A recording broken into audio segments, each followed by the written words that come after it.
আসসালামু আলাইকুম প্রিয় দর্শক, অন্য মঞ্চের আলাপ চাইতায় আপনাদের সকলকে আমন্ত্রণ জানাচ্ছি। আচ্ছা, মানুষ কি কাউকে সাথে গালি দেয়? ইচ্ছাকৃত ভাবে গালি দেয়? আমি যে গালি দেই, ইচ্ছা করে গালি দেই, গালি দেওয়ার মতো কাজ করে বিধায় গালি দেই। কতগুলা মাতাল অথর্ব অর্বাচীনকে নিয়ে এই সরকার পরিচালনা করা হচ্ছে। অর্থাৎ টেপা তারেক যে সরকার পরিচালনা করছে, এই সরকারের মধ্যে যারা আছে এদের অধিকাংশ মাতাল, অর্বাচীন, নির্বোধ, বোকা। কিভাবে প্রমাণ দেই? প্রমাণ দিলে তো বুঝবেন নাকি? দেখেন, আগামীকাল বঙ্গবন্ধু কন্যা শেখ হাসিনা ভারতের নয়াদিল্লিতে অবস্থিত south Asian foreign correspondent club, এই ক্লাবের উদ্যোগে আয়োজিত একটা প্রেস কনফারেন্সে বক্তব্য দেবেন। প্রথমে শোনা যাচ্ছিল উনি ভিডিও লাইভে আসবেন, বাট পরবর্তীতে আমরা শুনেছি উনি ভিডিও লাইভে আসবেন না, উনি সরাসরি যুক্ত থাকবেন, সাংবাদিকদের প্রশ্নের উত্তর দেবেন। সেখানে ভারতীয় গণমাধ্যম, আন্তর্জাতিক সকল গণমাধ্যম এবং সাউথ এশিয়ান ফরেন করেসপন্ডেন্ট যে ক্লাব, সেই ক্লাবের সামাজিক যোগাযোগ মাধ্যম পেজ থেকে সরাসরি সম্প্রচার করা হবে সেই অনুষ্ঠানে কারা কারা উপস্থিত থাকবেন এটা নিয়ে আমি একটা ভিডিও বানিয়েছি। সজীব ওয়াজেদ জয় থাকবেন, মহিবুল হাসান চৌধুরী নোভেল থাকবেন, সাকিব আল হাসান থাকবেন, আমিনুল হক পলাশ থাকবেন, আরো অনেকেই থাকবেন, একাধিক ব্যক্তিবর্গ সেখানে থাকবেন, ওনারা বক্তব্য রাখবেন। এখন শেখ হাসিনা যাতে ভারতে বসে বক্তব্য দিতে না পারে, এই নিয়ে বর্তমান সরকার, ইভেন বিগত ইউনূস সরকার সর্বোচ্চ প্রচেষ্টা চালিয়েছে। তার নরেন্দ্র মোদী থেকে শুরু করে ভারতের বর্তমান সরকারের কাছে আর্জি জানিয়েছে যে শেখ হাসিনা যেন ভারতে বসে কোনো বক্তব্য দিয়ে বাংলাদেশের পরিস্থিতিকে উত্তপ্ত করতে না পারে। আচ্ছা, বিএনপি, জামাত কিংবা অন্তর্বর্তীকালীন সরকার, তাদের চাহিদা ছিল বঙ্গবন্ধু কন্যা শেখ হাসিনাকে বাংলাদেশে এনে ফাঁসির কাস্টে ঝোলাবে, তাই তো? এবং তারা চেয়েছিল শেখ হাসিনা যাতে সর্বোচ্চ শাস্তি পায়। তারা ভেবেছিল শেখ হাসিনা বাংলাদেশে অপ্রাসঙ্গিক হয়ে গেছে, শেখ হাসিনা রাজনীতি বাংলাদেশ থেকে অপ্রাসঙ্গিক হয়ে গেছে, শেখ হাসিনাকে বাংলাদেশের মানুষ পছন্দ করে না, শেখ হাসিনাকে বাংলাদেশের মানুষ কখনোই গ্রহণ করবে না, শেখ হাসিনার রাজনীতি শেষ হয়ে গেছে, বলেছে না? এখন উনি যখন নিজে থেকে বাংলাদেশে আসতে চাচ্ছেন, তখন এই অর্বাচীনরা, এই গর্ধপরা, এই নির্বোধরা বিভিন্ন ধরনের প্রপাগান্ডা ছড়িয়ে দেওয়া হচ্ছে। আলটিমেটলি একটা ভয় প্রদর্শন করা হচ্ছে যে আপনি আইসেন না, আসলে কিন্তু ফাঁসি দিয়ে দেব। আরে বেটা, তোদের কেন, তোদের যারা অভিভাবক, তোদের যারা প্রভু, তোরা যাদের দাস, তারাই তো শেখ হাসিনার বিরুদ্ধে কোনো প্রকার কঠিন সিদ্ধান্ত নিতে 101 বার চিন্তা করে। কারণ শেখ হাসিনা শুধুমাত্র বাংলাদেশের নেতা নন, উনি দক্ষিণ এশিয়ার অত্যন্ত প্রভাবশালী নেতা।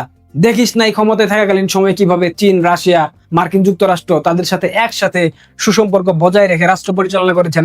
রাষ্ট্রের অর্থনীতি কোথায় নিয়ে ঠেকিয়েছেন? $80 বিলিয়ন অর্থনীতিকে $460 বিলিয়ন পৌঁছে দিয়েছেন। এটা কি তোদের টেপা তারেক কখনো স্বপ্নে দেখে পারবে?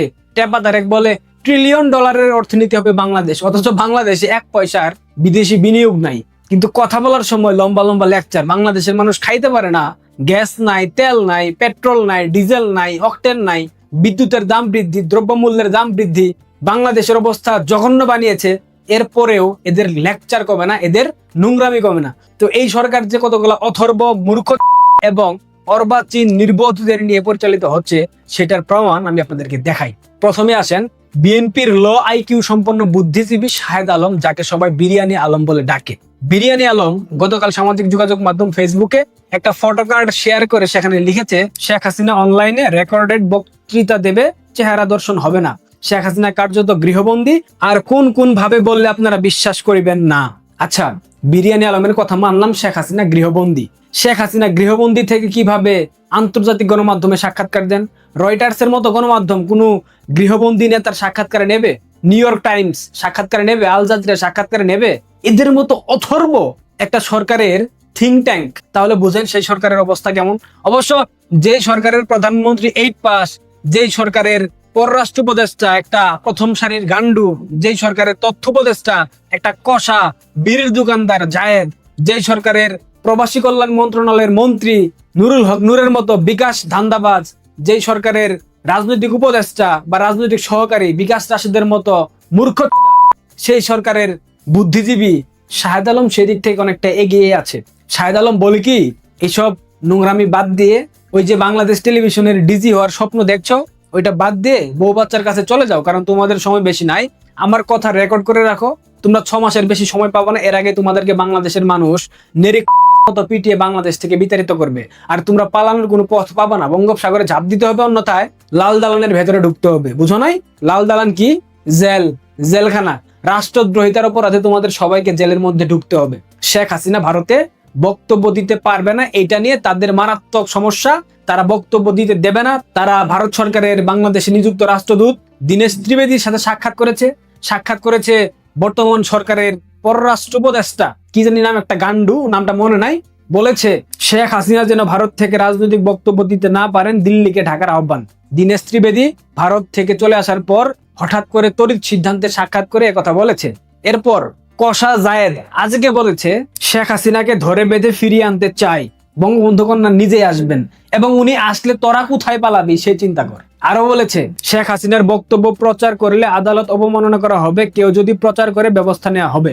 দেখেন, কষা জায়েদ পররাষ্ট্র উপদেষ্টা, কষা জায়েদ হলো তথ্য উপদেষ্টা, এবং স্বরাষ্ট্রমন্ত্রী শিলং সালাউদ্দিন, শ্যামা ওবায়দ পররাষ্ট্র প্রতিমন্ত্রী, এরা প্রত্যেকেই বলেছে না ভারত সরকারকে সুস্পষ্ট নির্দেশনা দেওয়া হয়েছে, অনুরোধ জানানো হয়েছে যাতে তারা শেখ হাসিনার কোনো বক্তব্য প্রচার না করে, কিংবা শেখ হাসিনা ভারতে বসে যাতে কোনো প্রকার বক্তব্য দিতে না পারেন। এরা কিন্তু ভেবেছিল 5 আগস্ট অর্থাৎ আগামীকাল বঙ্গবন্ধু কন্যা শেখ হাসিনা কোনো বক্তব্য দেবেন না, এটা একটা গুজব রটিয়ে দেওয়া হয়েছে সামাজিক যোগাযোগ মাধ্যমে, একটা ফটো কার্ড দিয়ে, বলেছে না?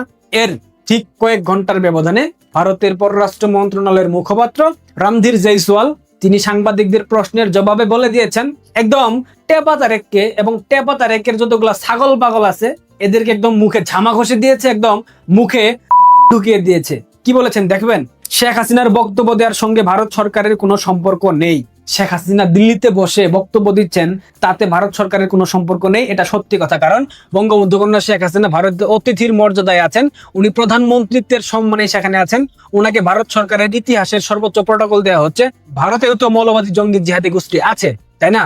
রণধীর জয়সওয়াল তার এই কথার ব্যাখ্যা দিয়েছেন কি জানেন? এই যে আগামীকালকের আয়োজন, এই আয়োজনটা করতেছে ভারতের একটা বেসরকারি সংস্থা, এবং সেই সংস্থার সাথে বর্তমান সরকার অর্থাৎ বিজেপি সরকারের কোনো প্রকার সম্পর্ক নাই। সুতরাং তারা এটা নিয়ে কোনো কথা বলতে পারে না। ভারত একটা গণতান্ত্রিক রাষ্ট্র, সেই রাষ্ট্রে যে যার মতো খুশি বক্তব্য দিতে পারে, বক্তব্য প্রচার করতে পারে। তাদের সংসদে সকাল বিকাল ঝগড়া হয়, কিন্তু দেশের প্রশ্নে তারা সবসময় এক থাকে। সুতরাং বঙ্গবন্ধু কন্যা ভারতের জন্য কতটা গুরুত্বপূর্ণ সেটা ভারতবর্ষ জানে। তোদের মতো রাজাঘারের বাচ্চা, বিহারির বাচ্চা, গর্ধবদের জানার প্রয়োজন নাই। রণধীর জয়সওয়াল কয়েক ঘন্টার ব্যবধানে বলে দিয়েছেন ভারতে বসে প্রধানমন্ত্রী শেখ হাসিনা বক্তব্য দেবেন, এটা ভারত সরকারের দেখার বিষয় না। ভারত সরকার এখানে সম্পৃক্ত না। যেই প্রতিষ্ঠান এই বক্তব্যের কিংবা এই প্রেস কনফারেন্সের আয়োজন করতেছে, south Asian foreign correspondents club, এটার সাথে ভারত সরকারের কোনো সম্পর্ক নাই। এবং এই ক্লাবের যিনি ভারতবর্ষের সভাপতি, তিনি উপস্থিত থাকবেন, তিনি সভাপতিত্ব করবেন সেই প্রোগ্রামের। এই যে তোরা সকাল সন্ধ্যা বলিস শেখ হাসিনাকে ফিরতে দেব না, আসতে দেব না, লাশ আসতে দেব না, এটা আসতে দেব না, সেটা আসতে দেব না, আবার যখন শেখ হাসিনা ঘোষণা দিয়েছেন বাংলাদেশে ফিরবেন, তখন তোরা বলতেছিস ফাঁসিতে ঝুলাবো, এয়ারপোর্ট থেকে সরাসরি ফাঁসির মঞ্চে, বর্ডার থেকে সরাসরি ফাঁসির মঞ্চে।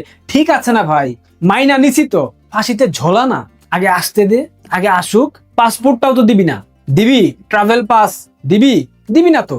তাহলে এই যে লম্বা লম্বা লেকচার মারিস, তোরা যে সকাল সন্ধ্যা মেয়াদ উত্তীর্ণ গাছ, তোদের কথার মধ্য দিয়ে বোঝা যায়। বিরিয়ানি আলম, বিএনপির প্রথম সারির থিঙ্ক ট্যাঙ্ক, সুন্দর চমৎকার ভাবে স্পষ্ট ভাষায় বাংলা বললে আইকিউ সম্পন্ন হওয়া যায় না। তোর মতো তুই ঢাকা বিশ্ববিদ্যালয় থেকে পড়াশোনা করেছিস, দেখবো তোর কত জ্ঞান। একদিন না একদিন তোর সাথে টক শোতে সাক্ষাৎ হবে। উত্তেজিত হয়ে গেছি, তুই তুকারি করেছি, এর জন্য সবার কাছে ক্ষমা প্রার্থী। এবং এগুলা কোনো হুমকি ধামকি না, এগুলা কোনো হুঁশিয়ারি বার্তা না, এগুলা জাস্ট জানানোর জন্য বললাম যে সরকার পরিচালনা করছে টেপা তারেক, এরা প্রত্যেকেই মূর্খ, এদের কথার মধ্যে কোনো লাগাম নাই। এরা একজন আরেক কথা বলে, আরেকজন ঠিক পরক্ষণে আরেক কথা বলে। দেখবেন এরা সবাই বলতেছে শেখ হাসিনার বক্তব্য দেওয়া যাবে না, বক্তব্য প্রচার করলে গণমাধ্যমকে শাস্তির আওতায় না হবে, কারণ আদালতের নিষেধ আছে, তাই না? এখন চিফ প্রসিকিউটর, আন্তর্জাতিক অপরাধ ট্রাইব্যুনাল, যে ট্রাইব্যুনালের মাধ্যমে বঙ্গবন্ধু কন্যা শেখ হাসিনাকে ফাঁসির রায় দেওয়া হয়েছে, সেই চিফ প্রসিকিউটর কি বলতেছে দেখেন, বিদ্বেষমূলক কথা ছাড়া শেখ হাসিনার বক্তব্য প্রচারে আইনি বাধা নেই। Chief prosecutor Aminul Islam. তাহলে এখন এই বিরিয়ানি শাহেদ আলম, এই কষা জায়েদ পররাষ্ট্র উপদেষ্টা, এছাড়াও আরো যারা যারা এই বক্তব্য প্রচারে বাধা দিয়েছে, গণমাধ্যমকে নিষেধাজ্ঞা দিয়েছে, বিশেষ করে শিলং সালাউদ্দিন, এদের কি করা উচিত এখন? আপনারা সিদ্ধান্ত নেন। ওদের কথার উপরেই ওদের চিফ প্রসিকিউটর বলতেছে বিদ্বেষমূলক বক্তব্য ছাড়া সব ধরনের বক্তব্য বঙ্গবন্ধু কন্যা শেখ হাসিনা দিতে পারেন। শেখ হাসিনা তো বিদ্বেষমূলক বক্তব্য দেন নাই, উনি তো বলেন নাই দুমড়ে মুচড়ে ফেলবো, খেয়ে ফেলবো, ছিঁড়ে ফেলবো, ফাঁসিতে ঝোলাবো, এটা করবো সেটা করবো, বলেন নাই তো। উনি তো বাংলাদেশে আওয়ামী লীগের নেতাকর্মীদের উপর যে ধরনের নির্যাতন নিপীড়ন হচ্ছে, বাংলাদেশে মানবাধিকার লঙ্ঘন হচ্ছে, বাংলাদেশে আইনের শাসন নাই, বাংলাদেশের বিচার ব্যবস্থা নিয়ন্ত্রণ করছে একটা নির্দিষ্ট রাজনৈতিক দল, এইগুলা নিয়ে আলোচনা করবেন, এইগুলো নিয়ে কথা বলবেন। পাশাপাশি উনি ভারত থেকে বাংলাদেশে ফেরার যে রোডম্যাপ, উনার নেতাকর্মীদেরকে নিয়ে ফিরবেন, এই ধরনের কথা বলবেন। সেখানে বিদ্বেষমূলক বক্তব্যর প্রশ্ন আসে না। শেখ হাসিনা কি একবার বলেছেন বিএনপিকে ফেলে দেবো, এইটা করবো সেটা করবো, গণ আন্দোলনের মুখে বিএনপি পালিয়ে যাবে? বলেছেন? বলেন নাই তো। তাহলে বিদ্বেষমূলক বক্তব্য কিভাবে হলো? সুতরাং বুঝতেই পারছেন, এদের প্রত্যেকটা অথর্ব, অশিক্ষিত, বর্বর, গান্ডু, মূর্খ। ভালো থাকবেন, পারলে ভিডিওটা অনেক অনেক শেয়ার করবেন। আগামীকাল সবাইকে আমন্ত্রণ রইল, সন্ধ্যা 6:30 বাংলাদেশ টাইম। আপনারা সবাই আওয়ামী লীগের ফেসবুক পেজে চোখ রাখবেন, বঙ্গবন্ধু কন্যা গুরুত্বপূর্ণ দিক নির্দেশনামূলক বক্তব্য রাখবেন। বিশেষ করে বাংলাদেশ আওয়ামী লীগের তৃণমূলের কর্মী সমর্থক যারা আছেন, নেতাকর্মী যারা আছেন, আপনারা অবশ্যই অবশ্যই এই লাইভটা সারা দেশব্যাপী ছড়িয়ে দেবেন। ধন্যবাদ। আসসালামু আলাইকুম রহমতুল্লাহি ওয়া বারাকাতুহু।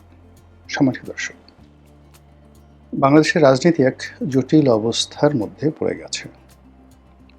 রাজনীতি যে কোন দিকে যাচ্ছে, কার সঙ্গে কার শত্রুতা, কার সঙ্গে কার বন্ধুত্ব, কার সঙ্গে তার রাজনৈতিক জোট আছে, এবং এই মুহূর্তে সরকারের সঙ্গে দেশি এবং বিদেশি যে সকল শক্তির ধারক বাহক রয়েছে, তাদের সঙ্গে আসলে যে কেমন সম্পর্ক, এটা বোঝা যাচ্ছে না। শেখ হাসিনার জামানাতে 17 বছর বা 15 বছর রাজনীতি একটা সেই ভেদ ছিল। সরকারের মধ্যে যারা ক্ষয়ের কাজ ছিলেন তাদেরকে চেনা যেত। শেখ হাসিনার পরিবারের মধ্যে, বিশেষ করে শেখ পরিবার, তাদেরকেও চেনা যেত। এরপর কতগুলো অলিগার ছিল, যেমন সালমান এফ রহমান, আনিসুল হক, এদের একটা অলিগার গ্রুপ। অন্যদিকে ধরুন এস আলম, তারপর সামিদ গ্রুপ, এদের সঙ্গে শাসক দলের কতিপয় রাজনৈতিক নেতাদের একটা অলিগার গ্রুপ। তোফায়েল সাহেব, আমর সাহেবদের মতো সিনিয়র যারা নেতৃবৃন্দ, তাদের একটা গ্রুপ ছিল। আর অন্যদিকে সাবির হোসেন চৌধুরী, আসাদুজ্জামান নূর, সৈয়দ আবুল হোসেন, ওনাদের মতো মানুষ যারা, তাদের একটা বন্ধুত্ব, একটা সার্কেল ছিল।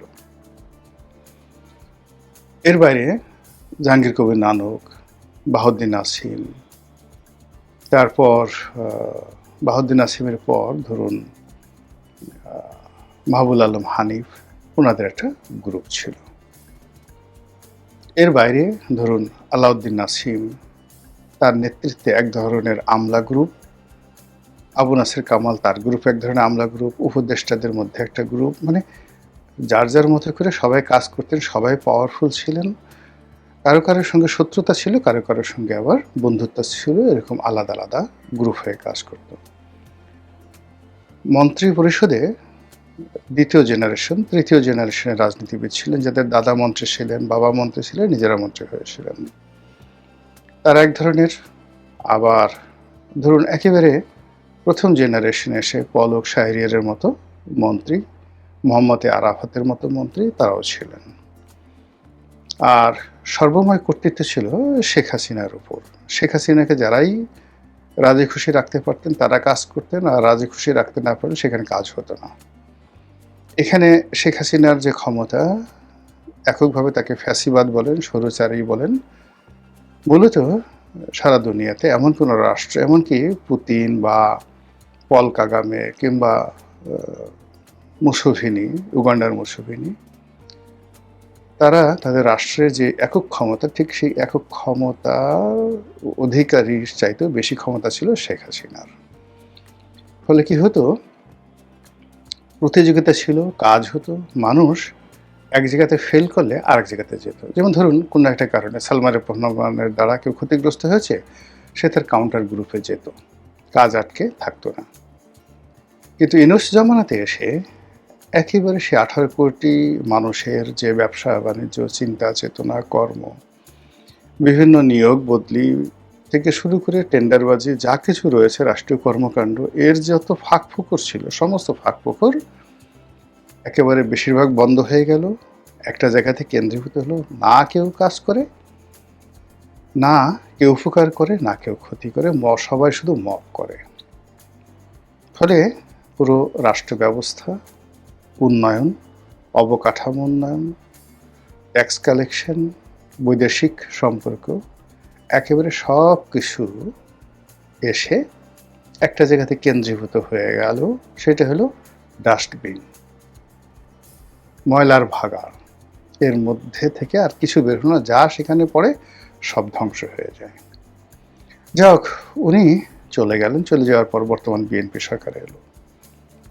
বিএনপি সরকারের মধ্যে দৃশ্যত এখন দেখা যাচ্ছে যে বেশিরভাগ স্থানীয় সরকার, এরা যারা চালাচ্ছেন প্রশাসক রূপে রাজনৈতিক নিয়োগ তাদের সবারই। ফলে কি হলো, আমলাতন্ত্রের সঙ্গে, জনগণের সঙ্গে তাদের যে আত্মিক সম্পর্ক, সেই সম্পর্কটা তারা হচ্ছে না। তারা লাফাচ্ছেন, চেষ্টা করছেন, আন্তরিকতা দেখাচ্ছেন, কিন্তু সত্যিকার অর্থে জনগণের ভোটে নির্বাচিত হলে যে ধরনের একটা মোরাল ক্যারেজ থাকে, সেই ক্যারেজটা তাদের মধ্যে না থাকার কারণে স্থানীয় সরকারে আসলে কোনো উন্নয়ন হচ্ছে না। যা কিছু হচ্ছে ভাঙাচোরা, বস্তি উচ্ছেদ, তারপর প্রধানমন্ত্রী বলছেন এখানে খাল কাটো, এখানে লেক পরিষ্কার করো, এখানে ময়লার আবর্জনা দূর করো ইত্যাদি। খুব যাকে বলা হয় একেবারে মলম লাগানোর মতো। পালনে ছাড়ে একটা ঘটনা ঘটছে, মলম লেগে যাচ্ছে।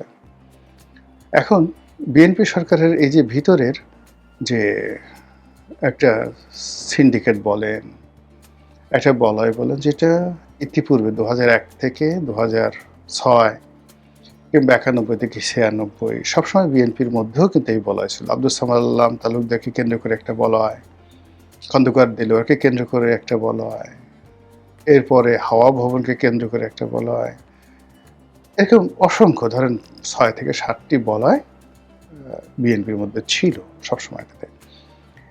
এখন আসলে কোনো বলয় নেই, সবাই শুধু সবাইকে হিংসে করছে। সালাউদ্দিন সাহেব হিজ ওভার স্মার্ট ফেলো, কথা বলছেন চৌকুশ, তারপরে মানুষের দৃষ্টি আকর্ষণ করতে পারছেন, কিন্তু পারফরমেন্স করার জন্য তার যে নেটওয়ার্কটি দরকার, সেই নেটওয়ার্কটি না দলের মধ্যে আছে, তার নিজস্ব কোনো দলীয় মন্ত্রী, এমপি এরকম কোনো লোক নেই যারা সালাউদ্দিন সাহেবের জন্য ওই যে আগে যে আমাদের দেশে যে তথাকথিত সিন্ডিকেট থাকে, সেরকম সিন্ডিকেশন নেই। একই অবস্থা মির্জা ফখরুল ইসলাম আলমগীরের, একই অবস্থা শাহ আলমের, একই অবস্থা ধরুন শহীদুদ্দিন চৌধুরী, অ্যানির। এই কয়জন ধরুন সাংগঠনিকভাবে, রাজনৈতিকভাবে প্রধানমন্ত্রীর সাথে ঘনিষ্ঠতার কারণে হোক, তাদেরকে মনে হয় যে তাদের কিছু পাওয়ার আছে, কিন্তু আলটিমেটলি সেই পাওয়ারগুলো এক্সারসাইজ করার জন্য আসলে তাদের কোনো রকম ওরকম সিন্ডিকেশন নেই। ফলে যার যার মন্ত্রণালয় তারা কেউ ভালো করতে পারছেন না। অন্যদিকে প্রধানমন্ত্রী তিনি শেখ হাসিনার মতো না স্বৈরতান্ত্রিক হতে পারছেন, ডক্টর মোহাম্মদ ইউনূসের মতো অথর্ব হতে পারছেন না, যাকে বলা হয় তার পিতার মতো এরকম একজন যুগান্তকারী নায়ক হতে পারছেন, বা এরশাদের মতো একজন সফল শাসক হতে পারছেন। তিনি প্রচুর দৃষ্টি আকর্ষণ করছেন, মিডিয়া অ্যাট্রাকশন করছেন, আর প্রতিদিন লোকজন আশ্চর্য হয় এরকম কাজ কত বেশি করা যায় সেইগুলো চেষ্টা করছেন। তার প্রেস টিম অসম্ভব দুর্বল, তার স্পিচ রাইটার আদৌ আছে কিনা আমি জানি না। এরপর তার কিচেন ক্যাবিনেটে যারা আছেন তাদেরকে আমরা কি বলবো, বাংলাদেশের প্রেক্ষাপটে একেবারেই নবীন, কাঁচা, গরিব এরকম মনে হয়। আর রাজনৈতিক যাকে বলা হয় তার যে একটা উপদেষ্টা মণ্ডলী থাকবে, কিংবা রাজনীতির একটা বন্ধু থাকবে, প্রবল শক্তিশালী একটা বিরোধী দল থাকবে, অথবা বন্ধু থাকবে, অথবা তাবেদার থাকবে, অথবা গৃহপালিত বিরোধী দল থাকবে, কোনো কিছুতেই একটা ধারাবাহিকতা, যেটাকে কনসিস্টেন্সি বলা হয়, সেটি নেই। ফলে আমরা বাইরে থেকে কোনো কিছু আন্দাজ করতে পারছি না। এবং রাজনীতিতে যখনই পরিণতি এবং ফলাফল এই দুটোর একটাও আপনি আন্দাজ করতে পারবেন না, তখনই সেখানে নানা রকম বিপর্যয় দেখা দেবে। তো এই যে ক্ষমতা আরোহণ করার 6 মাসের মধ্যে একটা সিঙ্গেল জায়গাতে তারা কোনো ধারাবাহিকতা রক্ষা করতে পারেনি। তারই ফলস্বরূপ জামাতের সাথে এনসিপির সাথে তাদের যে সম্পর্ক, এটি সারা বাংলাদেশের কেউ এখন পর্যন্ত বুঝতে পারছে না যে এই সম্পর্কটা কি অহিনকল সম্পর্ক, দা কুমড়া সম্পর্ক, বন্ধুত্বের সম্পর্ক, অভিনয়, নাকি আরো অনেক কিছু। এক পক্ষ বলার চেষ্টা করছে যে জামাত এবং এনসিপি তাদেরকে দিয়ে আসলে বিএনপি একটা সত্যিকার বিরোধী দল গঠন করে আওয়ামী লীগ নেই বা আওয়ামী লীগের প্রয়োজন নেই এই জিনিসটা বোঝানোর জন্য একটা সত্যিকার রিয়াল বিরোধী দল হিসেবে গড়ে তোলার জন্য তাদেরকে মাঠে ছেড়ে দেওয়া হয়েছে। ভালো কথা। আর মাঠে ছেড়ে দেওয়ার জন্য তাদের কিছু মোটামুটি সংঘর্ষ লাগবে, সংঘাত লাগবে। এবং এটার যুক্তিস্বরূপ অনেকে বলার চেষ্টা করছেন যে এনসিপির অল্প কয়েকজন নেতা যাদেরকে জামাতের বি টিম বলা হয়, আগে যাদেরকে বলা হতো যে মিলিটারি এবং ডক্টর মোহাম্মদ ইউনূস তাদেরকে যদি প্রিভিলেজ না দেয় তাহলে তারা 1 মিনিট টিকতে পারবে না। তো এখনও বলা হচ্ছে যে তারা হবিগঞ্জে গিয়ে যখন লাঞ্ছিত হলেন তখন তারা ভয় পেয়ে ঢাকা চলে আসবে, কিন্তু গাড়ি ভাঙলো, হাতে একটু আঘাত হলো, তারপর তারা গালাগালি করতে করতে গোলাপগঞ্জে গেল, সিলেটের গোলাপগঞ্জে গেল, জৈন্তাপুরে গেল এবং সেখানে গিয়ে সমাবেশ করলো ইত্যাদি ইত্যাদি। এটা হলো কি করে? নিঃসন্দেহে এদের যে অবস্থা, পিছন দিক থেকে যদি একটা স্ট্রং, তাদের পিছনে যদি একটা শক্তি না থাকতো, সেই শক্তিটা অবশ্যই বিএনপি, অবশ্যই তারেক রহমান, অবশ্যই প্রধানমন্ত্রী, এবং তাদেরকে এমনভাবে ছেড়ে দেওয়া হয়েছে যে যা বেটা গালাগালি কর, আমরা এই কাজগুলো করব, একটু হাতে আঘাত লাগবে, সামান্য একটু রক্ত ঝরবে, কখনো কখনো কিছু ঘটনা ঘটবে, কিন্তু তোমরা ক্ষতিগ্রস্ত হবে না। কিন্তু হয়তো বিএনপির 5টা ছেলে ক্ষতিগ্রস্ত হবে, এনসিপির মধ্যে কারো হয়তো চোখ চলে যাবে বা কারো হয়তো হাত ক্ষতিগ্রস্ত হবে। এরকম অনেকে নানা রকম গল্প তৈরি করে বলার চেষ্টা করছে, বিশেষ করে আওয়ামী লীগের লোকজন, যে এটা একটা সাজানো। আর এক গ্রুপ বলার চেষ্টা করছে যে মূলত জামাতের সঙ্গে আর এনসিপির সঙ্গে একটা দ্বন্দ্ব এবং সংঘাত শুরু হয়েছে। এখানে এনসিপির যারা নেতৃবৃন্দ তারা বুঝে গেছে যে জামাতের সঙ্গে একীভূত হওয়া এবং জামাতের সঙ্গে একত্রে রাজনীতি করা, তাদের সঙ্গে সেই রাজনৈতিক ঐক্য করে নির্বাচন করা এবং সংসদ পরিচালনা করা, এটা এনসিপির একটা বিরাট ভুল। তারা একথাও বুঝে গেছে বা সবাই বলছে যে ইউনূস সরকারের ক্ষমতার অংশগ্রহণ করা, উপদেষ্টা পরিষদে যাওয়া ইত্যাদি ইত্যাদি নানা রকম যে কর্মকাণ্ডগুলো, এগুলো তাদের মারাত্মক ভুল ছিল। এখন এগুলো যে যতই বলুক না কেন, বাস্তবতা হলো যারা এই সমস্ত কথাবার্তা বলছেন এদের প্রায় সবার বিরুদ্ধে আর্থিক কেলেঙ্কারি, এদের সবার বিরুদ্ধে অনৈতিক কর্মকাণ্ড, এবং গত 2 বছরে তাদের পোশাক আশাক, কথাবার্তা থেকে শুরু করে বডি ল্যাঙ্গুয়েজ থেকে শুরু করে সব কিছুতেই এতটা বিরক্তি যে জনগণ তাদেরকে আর ভালোবাসার চোখে, শ্রদ্ধার চোখে দেখে না। তারা কোথাও লাঞ্ছিত হলে, অপমানিত হলে জনগণ খুশি হয়, ইন্না লিল্লাহ বলার পরিবর্তে আলহামদুলিল্লাহ বলে। তাদের যে কোনো দুর্ভোগ দুর্দশা দেখলে মানুষ হাসে। তাদের ফেসবুকে যে ফলোয়ারগুলো রয়েছে সামাজিক যোগাযোগ মাধ্যমে, এটাও অনেক কমে গেছে, অনেক কমে গেছে। তো এই অবস্থা যখন চলছে তখন প্রায় প্রতিদিনই দেশের বিভিন্ন জায়গাতে তাদের সঙ্গে বিএনপির যে সংঘাত হচ্ছে, যে বাকযুদ্ধ হচ্ছে, যে মুষ্টিযুদ্ধ হচ্ছে, এবং যে বিপর্যয় একটার পর একটা নেমে আসছে, ইতিমধ্যে মামলা মোকদ্দমাগুলো হয়ে গেছে। এখন এর পরিণতিতে এই দলটি, নব্য দলটি মারাত্মক বিপদে পড়বে। অনেক হয়তো বলার চেষ্টা করছেন যে এইভাবে তো মানে মার খেতে খেতে অনেকে এমপি হয়ে গেছে, মার খেতে খেতে অনেকে মন্ত্রী হয়ে গেছে, অনেকে সচিব হয়ে গেছে, আর এরা আগামীতে মার খেতে খেতে প্রধানমন্ত্রী হয়ে যাবে। এটি সম্ভব নয়, এটি একেবারে সম্ভব নয়। আমাদের দেশে কাদের সিদ্দিকীর মতো মানুষ কম মার খাননি, মোস্তফা মহসিন মন্টুর মতো এরকম গ্র্যান্ড লিডার বাংলাদেশে ছিল না। এত দরদি, এত পাওয়ারফুল, এত ফাইন্যান্সিয়ালি সলভেন্ট, সর্বগুণে গুণান্বিত বাংলাদেশে যে কয়জন নেতা সফল ছিলেন, তাদের মধ্যে শেখ ফজলুল হক মনি, বঙ্গবন্ধুর পরে শেখ ফজলুল হক মনি, আব্দুর রাজ্জাক, মোস্তফা মহসিন মন্টু, হেমায়েতুল্লাহ আরঙ্গ, এরকম কয়েকজন। তো এই তারা নেতা, সেই নেতাদের মধ্যে সেই মোস্তফা মহসিন মন্টুর মতো মানুষ গণফোরাম করার পরে লাঞ্ছিত হয়েছেন, অপমানিত হয়েছেন, মার খেয়েছেন। তারপর হেমায়েতুল্লাহ আরঙ্গ, যার হাতে বলতে গেলে শেখ হাসিনার নিরাপত্তা ছিল, ঢাকা শহরটা নিয়ন্ত্রণ করতেন সব সময়, সেই উনি যখন ভারতে ছিলেন তখন থেকে নিয়ন্ত্রণ করতেন পলিটিক্যালি।